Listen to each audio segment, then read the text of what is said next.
Today we're doing brakes on a Corvette.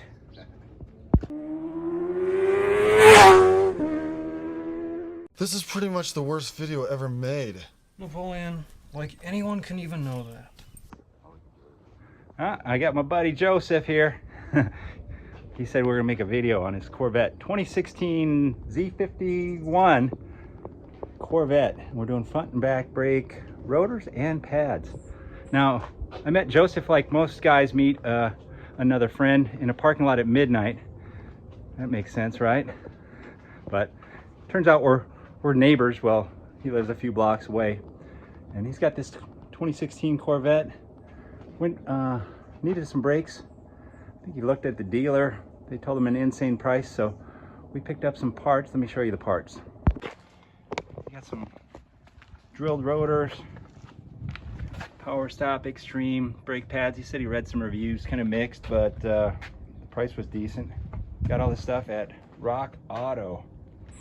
And one thing I didn't have was a low profile jack, so picked up one of these awesome Daytona Harbor Freight, Hobo Freight, whatever you want to call it. Hobo Freight. Actually, they get really good reviews, and when he was looking at a jack, I said every Mexican tire shop in the San Diego area has like 6 of these. So that's a very good endorsement in my opinion, and it does fit underneath here. If you have a Corvette, I'm getting down on my back. You need to get these little rubber pucks or hard plastic pucks, whatever they are, to jack one of these things up. He said they're not in the car, so you have to purchase them. He said these are Brembo brakes. Yes. And these are like slotted rotors. So I don't know if the ones that we got are an upgrade or downgrade or whatever, but were they reasonably priced? Yeah, they're a little bit of an upgrade, actually. A little bit of an upgrade. That's what they claim. How much was all this stuff? Do you remember? $800. 800 bucks. So owning a Corvette isn't cheap, but if you own one, you probably already know that. So we're gonna jack this thing up. Do you know where to put jack stands under here? I would assume. We'll figure it out. Yeah. So if we find something funny, we'll let you know, but we're gonna get the front end up and then get the front wheels off. All that should be pretty self-explanatory, and then we'll get to the brakes. I just put the jack stands right underneath the control arm. You could probably go farther up on the K member if you want, but I don't think it's gonna be a problem. Wheels came off, just like wheels do, not a big deal. Since we're not just doing pads, we're gonna remove the entire caliper. I apologize if I say rotor for caliper. Sometimes I speak before I think, as we're wont to do. And then on the back of this, right there, right. Anyway, there's two bolts that mount this caliper. So we're gonna take the caliper completely off, and then I'm gonna hook a bungee to it and hang it off the suspension in here somewhere. And we'll pull the rotor off, and we'll get to changing the brake pads. All right, we got the wheel off, and we're getting ready to pull these brake pads out now. So we're gonna tap out this pin on the top and a pin on the bottom. You can do this after you got the caliper off. In fact, I already loosened the caliper, but we decided that it would be smarter to take these off while it's mounted. The pin just has a collar right there that locks it in. So if you're just doing pads, this should be all you have to do right here.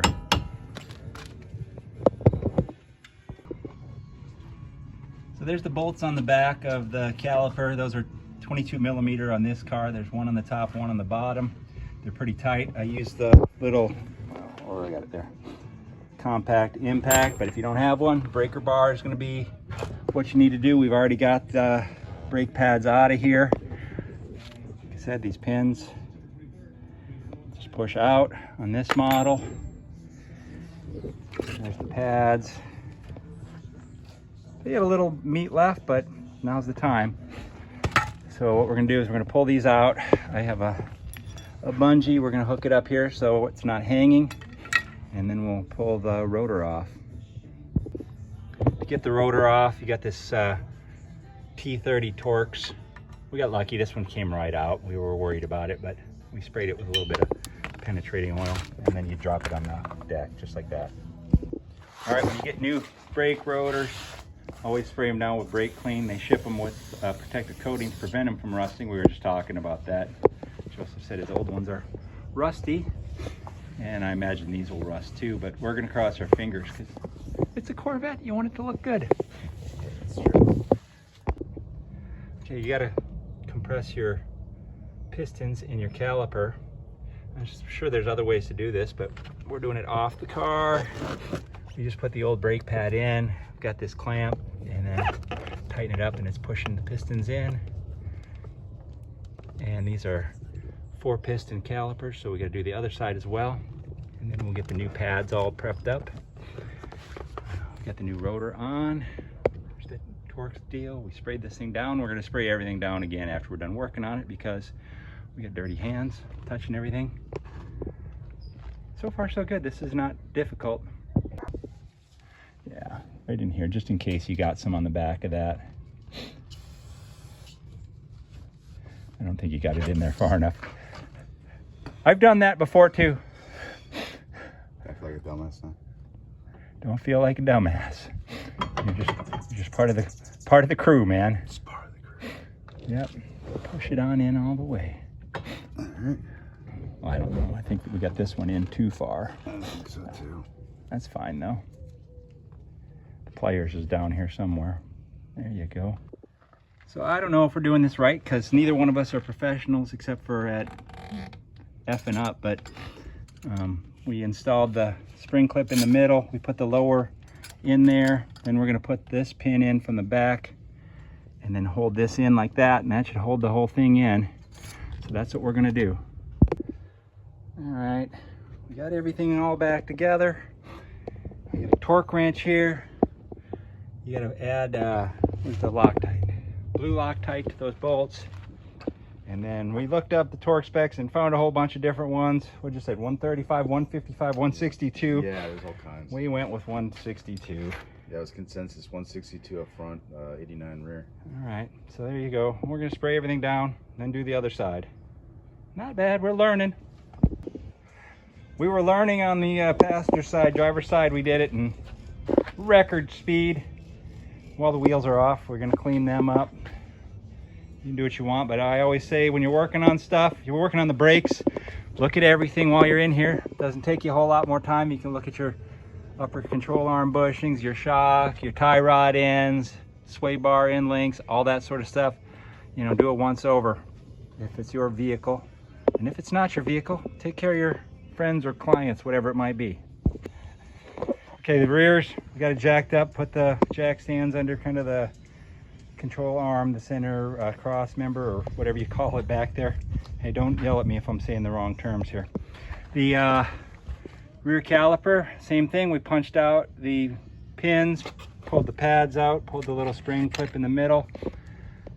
The mount bolts on this are 15 millimeter. So we're gonna remove those, hang the caliper. This looks the same on here.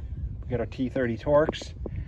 So not a whole lot different from the front, but if I find anything crazy different, I'll let you know.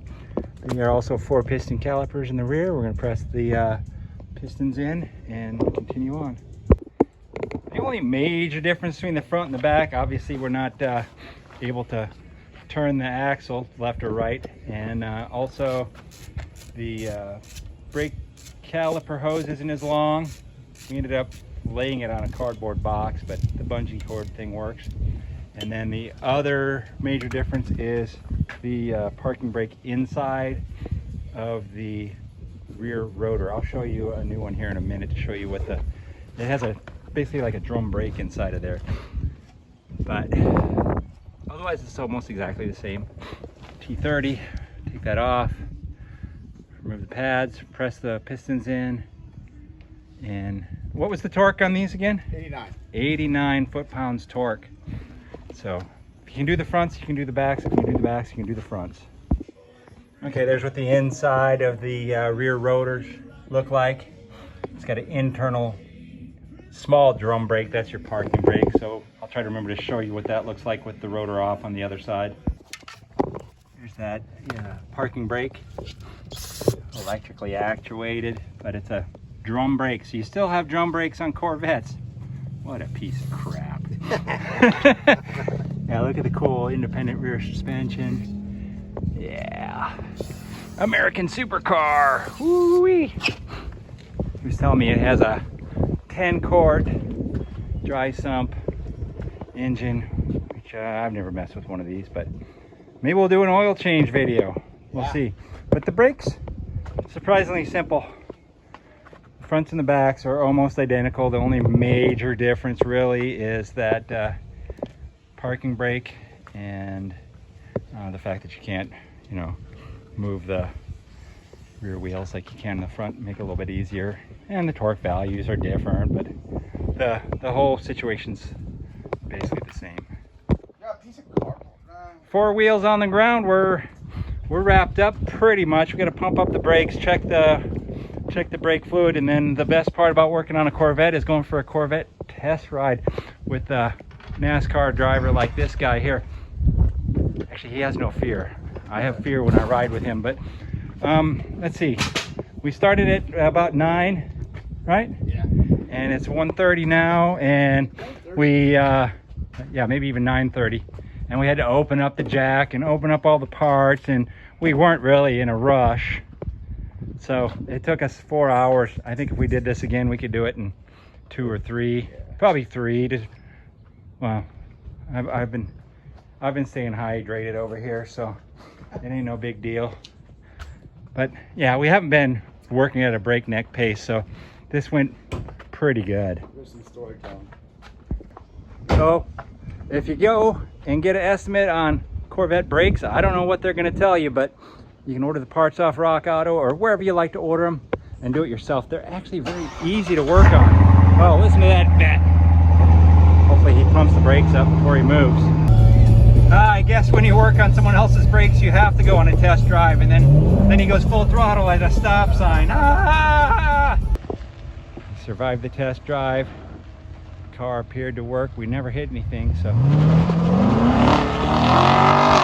trust them. All right, like I was saying, you can work on your Corvette. You don't have to take it to the fancy place. It's just a car. So if you're so inclined, do so. All right, if you're liking my content, give me a thumbs up, leave a comment down below. If you're not already a subscriber, please consider doing so. Thank you very much for watching. Get out there and find your adventure. Adios.